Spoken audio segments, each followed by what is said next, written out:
Trump's immunity claim makes it to the Supreme Court. This is Dr. David D. Schein. Welcome to the special edition of Saving America.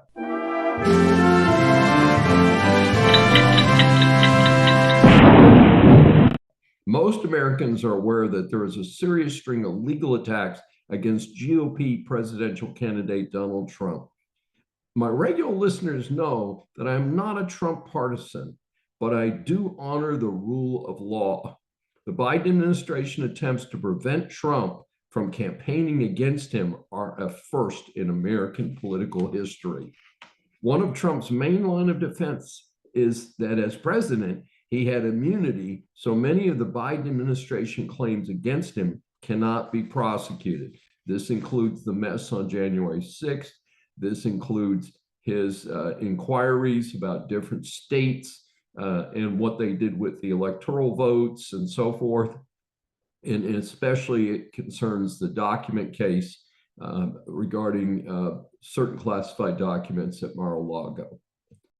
Let's separate civil from criminal prosecution. Presidents do have protection from civil liability, according to the United States Supreme Court. The extent to which they have protection from criminal liability is the key inquiry in the current cases. Separately, it is notable that despite an impeachment attempt regarding the January 6th riot at the Congress, Trump was not impeached.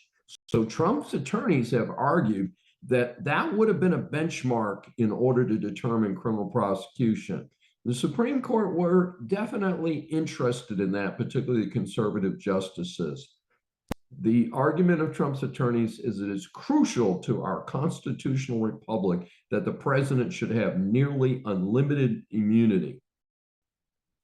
While not buying it entirely, it is obvious that the conservative majority justices, which is 6-3, pretty good majority, are leaning towards some immunity, probably not total.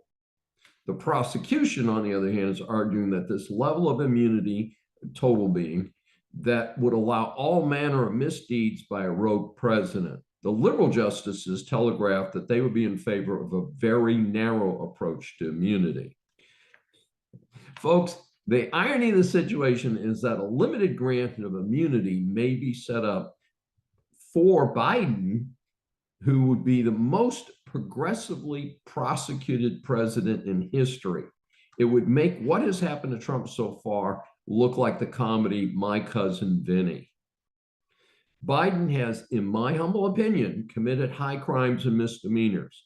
He should be impeached, tried for a long list of felonies, and then stripped of most of what he has in life, including his 3 houses, etc., and then stripped of everything else, and of course imprisoned until he passes away for improperly selling out the United States. And it is my observation that he would have virtually nothing except for selling his influence, which was improper and illegal. Hey, liberals, remember the line, be careful what you wish for, you might get it.